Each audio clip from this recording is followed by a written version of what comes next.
पीले दांत वाली बहू। रंजना कभी ब्रश नहीं करती थी।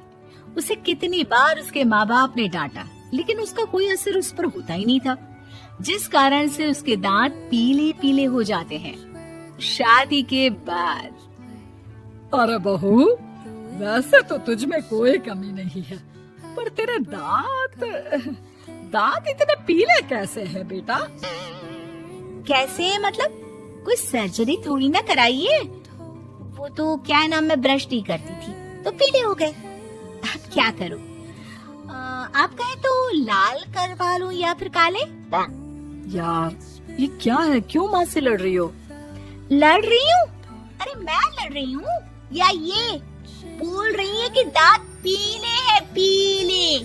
अरे तपस्या थोड़ी ना की है इन्हें पीले करने के लिए। बकायदा ब्रश नहीं किया है 20 साल तक, तब जाकर। छी, कैसी बात कर रही हो? ये उस वक्त तो पीले नहीं थे जब हम लोग तुम्हें देखने आए थे। अरे तब साफ करवा लिया होगा डेंटिस्ट के पास जाकर।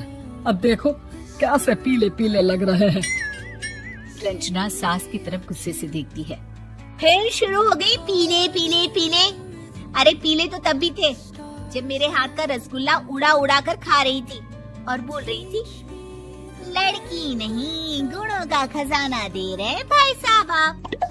खैर, अब वो लोग करते भी तो क्या करते, पीले दांत वाली बहू पल्ले पड़ी थी तो झेलना तो था ही। एक दिन कीर्तन में रंजना गाना गा रही थी। अरे कमला बहन, माँ का द्वार है, यहाँ तो सब शुद्ध होकर आते हैं, फिर अपनी बहू को ब्रश भी नहीं करवाती तुम। दूर से पीले पीले दांत भक्ति में बाधा उत्पन्न कर रहे हैं। अरे कोई 2 साल के बच्ची थोड़ी ना लेकर आई हूँ मैं बहू बनाकर। अच्छी खासी लड़की है, अरे कैसे करवाऊं ब्रश? ये तो उसे खुद करना चाहिए ना। अब माँ बाप तो इसके जैसे तैसे निपटा दिए, ये नहीं सोचा कि सास कैसे संभालेगी। सास बहू को लेकर घर आ जाती है, लेकिन सोच लेती है कि अब इसे लेकर कहीं नहीं जाएगी। अगले रोज बहू कहती है, अरे क्या हो गया, मंदिर नहीं जाना क्या? कीर्तन का वक्त हो रहा है। मेरी मधुर वाणी से कान्हा जी जागते हैं और सोते हैं। आप तो जानती है ना उनकी भक्ति में कितना मन लगता है मेरा। वो क्या है ना, तबीयत ठीक नहीं लग रही है मेरी, आराम करूंगी मैं। तबीयत ठीक नहीं लग रही? अभी तो मिथुन के गाने पर नाच रही थी आप, और अब बोल रही है कि तबीयत ठीक नहीं लग रही। अरे भक्ति में मन लगा लो सासू माँ, ऊपर जाना है, क्या मुंह दिखाओगी आप? हाँ? सास को बहू की बात पर गुस्सा आ जाता है। मैं क्या मुंह दिखाऊंगी, इसकी चिंता तो ना कर, समझी? अपने मुंह की चिंता कर, जो ये पीले पीले दांत लेकर हर जगह पहुंच जाती है। पता है लोग कितना मजाक बनाते हैं। ना जी ना, मैं नहीं जाना कहीं तेरे साथ। तो ये बात है, कोई ना, मत जाओ, मैं अपने कमरे में ही बैठकर भक्ति कर लूंगी। ऊपर वाला दांत थोड़ी ना देखता है, मन देखता है, भावना देखता है। और अरे बस बस, तू सब कुछ दिखा, बस ये सफेद चमकदार दांत ना दिखाना किसी को, है? जा यहाँ से। बहू को सास की बात का कोई फर्क नहीं पड़ता, वो तो जैसी थी वैसी ही रह जाती है। सुबह नहाकर किचन में खाना बनाना, फिर खाना खाना, कीर्तन भजन करना और सो जाना। एक दिन, माँ जी मैं सहेली के घर जा रही हूँ, शाम को लेट आऊंगी। हाँ हाँ, तो जाना, मैंने कौन सा तेरी आरती करनी है घर पर बैठकर। रंजना सहेली के घर जाती है, जहाँ वो पार्टी में जाने की तैयारी कर रही होती है। अरे शिखा, कहाँ जाने की तैयारी कर रही है? मैं गलत वक्त पर आ गई क्या? अरे नहीं यार, उल्टा सही वक्त पर आई है। मैंने ये साड़ी और ज्वेलरी निकाली है यार, शाम को इनके ऑफिस की एक पार्टी में जाना है। बताना कैसा लग रहा है ये सब? नहीं यार, इस ड्रेस के साथ तो वो वाली ज्वेलरी अच्छी लगेगी।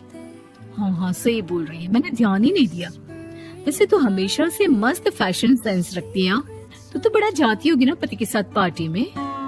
रंजना कुछ नहीं बोलती, बस सोचती है कि यार काश ये बात सही हो जाती, पर मैं क्यों नहीं जाती पार्टी में? क्या इन लोगों की कोई पार्टी होती नहीं होगी? रंजना घर आती है और रात में पति से सवाल करती है, एक बात बताइए, आप मुझे किसी पार्टी में क्यों नहीं ले जाते? क्या आपके यहाँ ऑफिस में पार्टी नहीं होती? पति बेचारा क्या कहता कि दांत पीले हैं तुम्हारे इसलिए। अरे कोई पार्टी होती नहीं हम लोगों के ऑफिस में, तो कहाँ से लेकर जाऊं?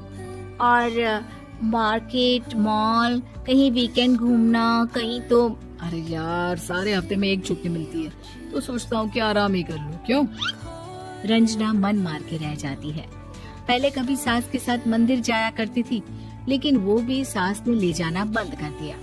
घर बैठी बैठी रंजना बोर हो जाती है। तभी उसे आइडिया आता है और वो मायके जाने का सोचती है।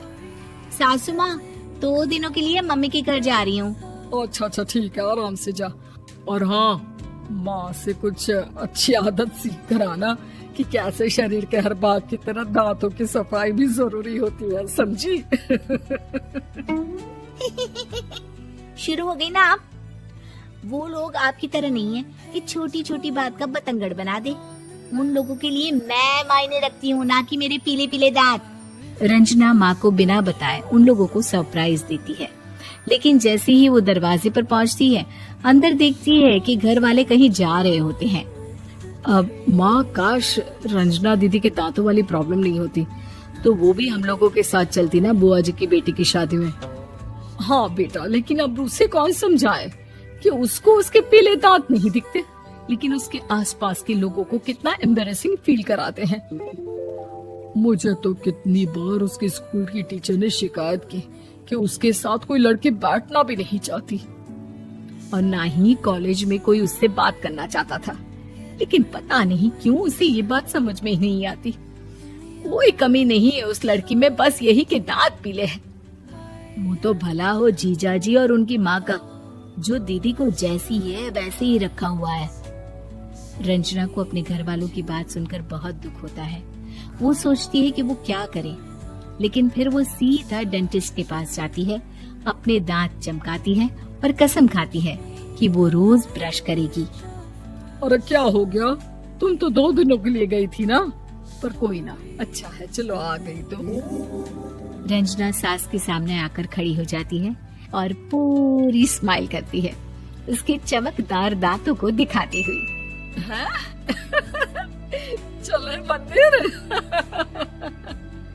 माँ, मुझे माफ कर दीजिए, मैंने आप लोगों को बहुत एम्बैरेसिंग फील करवाया। मैं आज से रोज ब्रश करूंगी।